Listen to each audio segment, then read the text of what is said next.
Actually, I'm not home alone, but I am alone and bored. I'm just gonna talk about Produce48. So, Produce48. Yes, before the new video came out of the new Pick Me, I was totally hyped for this. Well, not like obsessed, but I was looking forward to it, anticipation much. Um, because, first of all, I was a big fan of both seasons of Produce 101 in the past, like previous first two seasons. Yes. And I voted for a lot of the members of Produce 101 season 2 because when season 1 was happening, I didn't watch it back then, but I watched season 2 whilst it was going on last year. It was a great time, but now,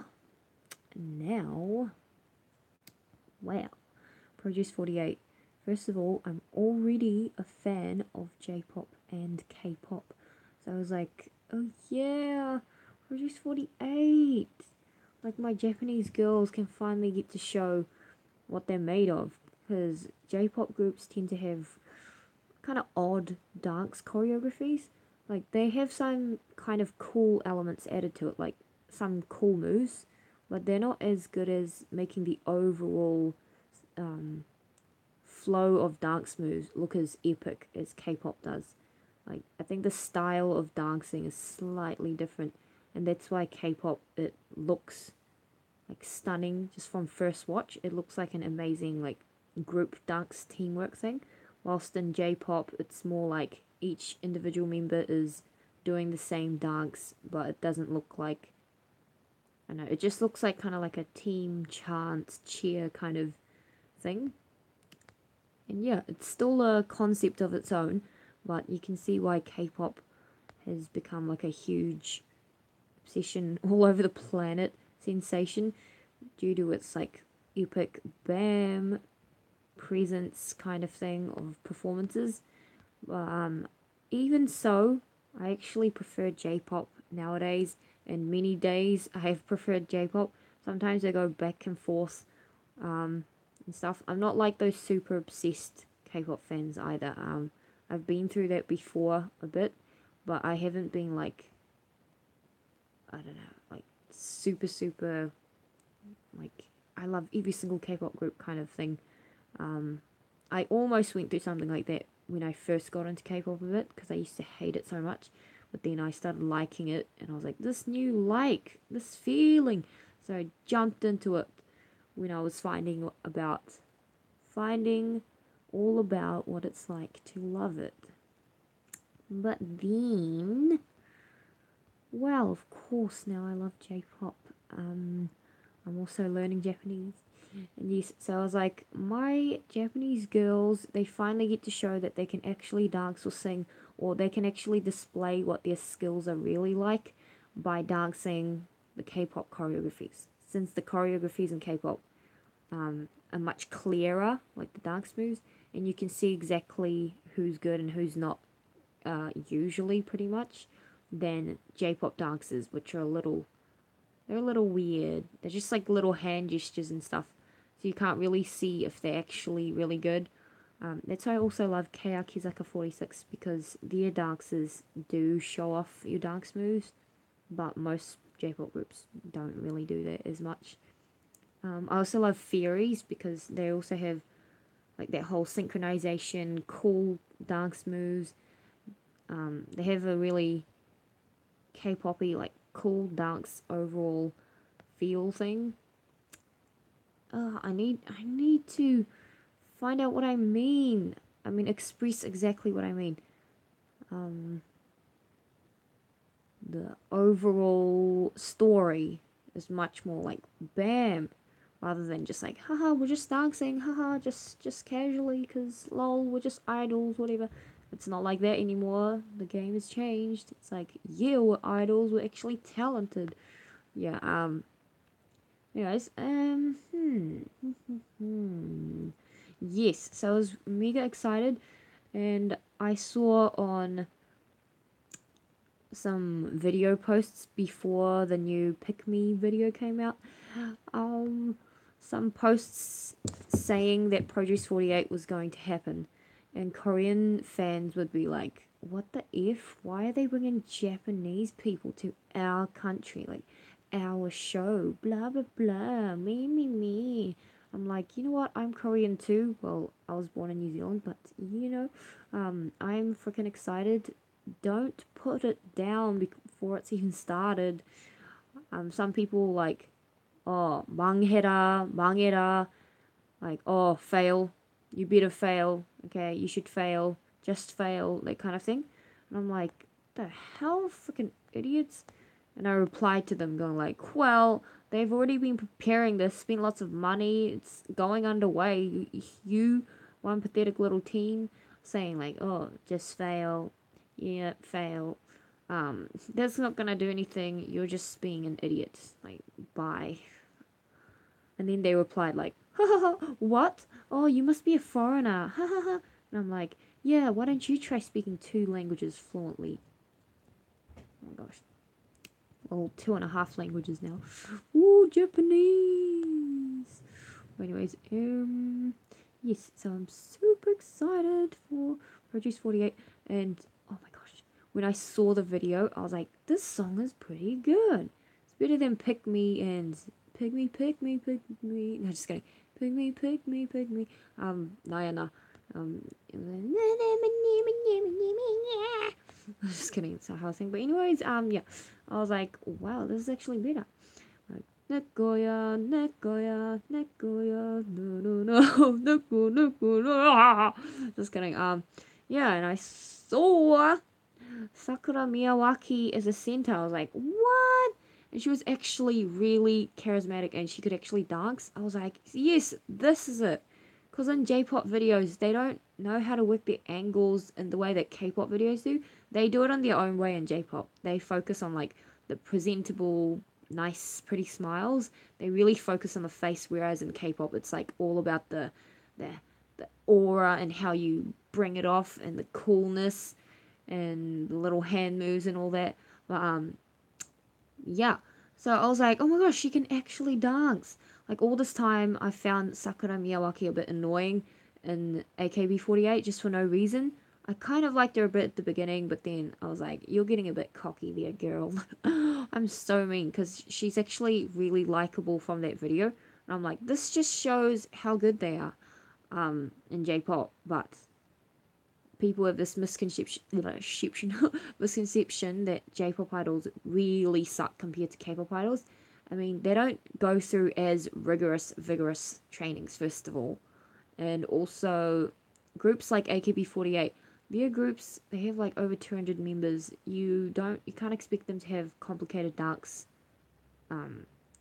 choreographies anymore. They used to, like AKB48's Iwake maybe, River, they had some really cool dances of their own, even though some of the moves are still kind of weird, odd, but, they still had that K-pop like, not K-pop like, but just like what K-pop has, that whole cool choreography, making it look like an actual nice dance rather than just, haha, whatever, we're idols, we don't have to dance that well.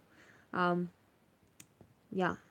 So, really, the Japanese idols, I thought, yes, this is their chance to really show what they can actually do, because they're doing the same dances as the Korean trainees now. So, I do feel like that perhaps the Japanese idols were a little stiffer in certain ways, but they have much more of a radiant facial presence. You know what I mean? Like their smiles, the way they present themselves, it's just like, oh, wow. But in Korea, it's more like it looks very, very trained, which doesn't have to be a bad thing, but it's like it's harder to find who is actually born with the talent and who's actually just trained like a robot until like you get to know that individual more, like better. But yeah, that's the one good thing about J-pop. You can just see who can actually do it. Even though they don't train as well, like don't train as hard as K-pop idols who get like zero sleep. But what do you call it? Yes, this show is going to be revolutionary. It's going to bring Korea and Japan together, hopefully, um, and have the young, ignorant Koreans stop hating on Japan for no reason. Because long time ago, like their parents, their grandparents, of course, and then their parents even, just have somewhat of a just reason to not like Japan that much. But these new kids of this era, who are even younger than me, are hating on Japan just because it's now like a thing in Korea just to hate Japanese people. Like, oh my gosh, you don't know anything. You didn't go through the war yourself, so unless unless you go to Japan and experience what it's like there, you can't really say anything about them. I personally think Japanese people are really nice. I know that some of them can be really scary. Like, I'm not being stereotypical. We're going past the stereotypical kind of issues, but this is actually looking at them for real. So, some Japanese people are really, really, really nice because it's just part of their culture to be respectful, and it's highly important to always, be polite and respectful. And yeah, I've already said respectful, but some of them can be really snarky and sharpy and scary, but not most of them. Yeah, the snarky types, I feel like, I mean, go figure from this kind of culture where you have to be like really polite for some people become aggro over it, like the anal kind of rules, they become like really sharp and like, please do this, kudasai, bitch, kudasai. No, just kidding. But in Korea, we also have the same deal, actually, in our own way. Like, some Koreans are really nice. They're like, oh, Korea, like, they're pretty chill, open minded, even. But other Koreans, like many young girls, I feel like, they really don't understand certain generally taught moral values that everyone in America, New Zealand, Western countries just know about. It's just general talk. But since Korea is so obsessed with success and focusing on perfection, they have this shortcut, and it's like a narrow-minded way of living in order to succeed faster. And that's with beauty standards, obviously, and also just we don't go too deep with like the individuals like individuality or anything too different from like the norm, the standards. Beauty is just one of the many aspects of it, but because beauty is like a big mass media favorite topic all over the world, that's why Korea is known as the plastic country obsessed with beauty. But it's actually not beauty that they're obsessed with, it's everything. They're just obsessed with, not obsessed, but they actually live in like a robotic way if you look at it.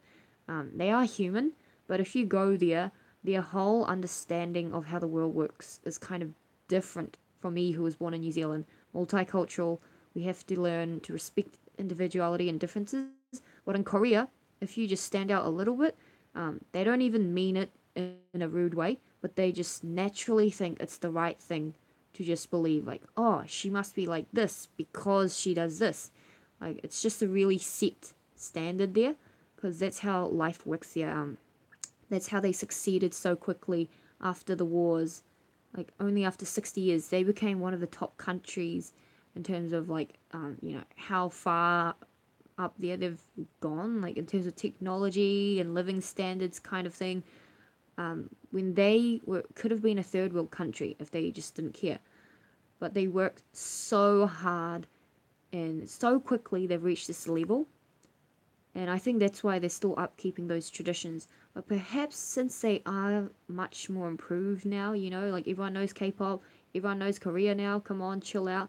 Maybe we should start learning to bend our rules a little more and start being more accepting of differences, such as these J-pop idols.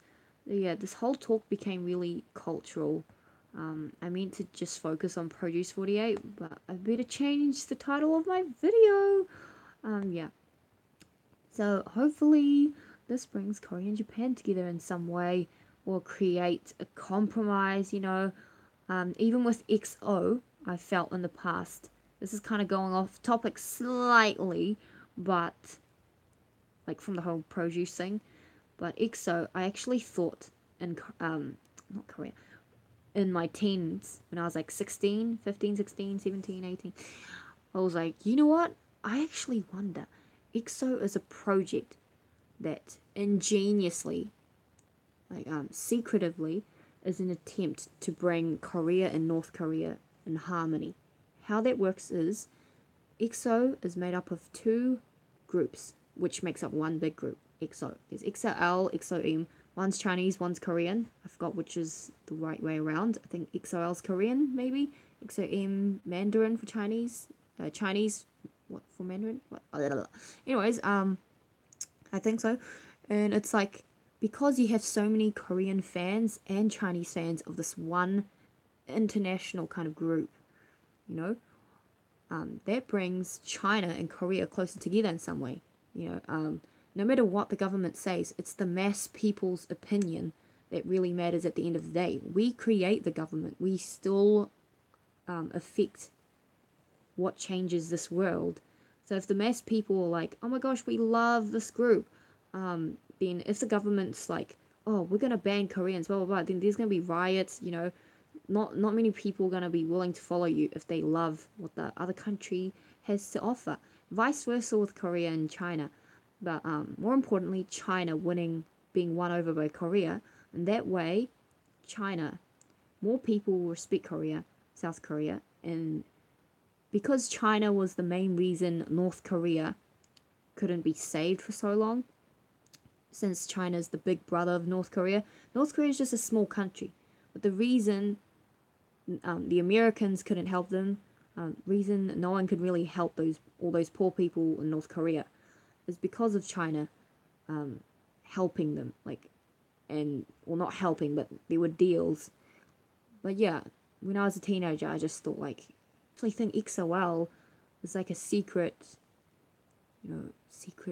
way to bring these countries together. And here we are, and Korea has made peace with its other half, South Korea and North Korea. So, I don't know. It seems far-fetched, but it's probably one of the thoughts that went through these creative executives' heads, minds, because as a creative person myself, it's kind of what I always think as well. We always want to put in some kind of secret meaning behind our music, our art. There's a deeper intention behind some of the great projects we do. So I was just wondering, as a passing thought, kind of, that might have been their passing thought. Yes. But yeah, so just like that, Produce48, I feel like this is a great chance to bring Korea and Japan together in this new age. Please finally make peace after many years of rivalry and hating each other. I know that what the Japanese had done to Korea a long time ago was very hurtful for Koreans back then. But now we're all grandchildren of those people, and we can't keep spreading hate. We can't just hate someone because they're of a certain different culture, country, blah, blah, blah. They didn't do anything to you. In fact, you're just attacking them. It's judgmental and closed-minded. Yeah. So, hopefully, amongst all those people who are easily swayed and just follow the crowd, once Korea starts loving these contestants on Produce48, they're going to be swayed and eventually will be accepting of Japan too. Yes, I agree. I totally agree with myself. Okay, so I feel like pizza now. Whoa, I really like this Produce48 idea. Yeah, bye!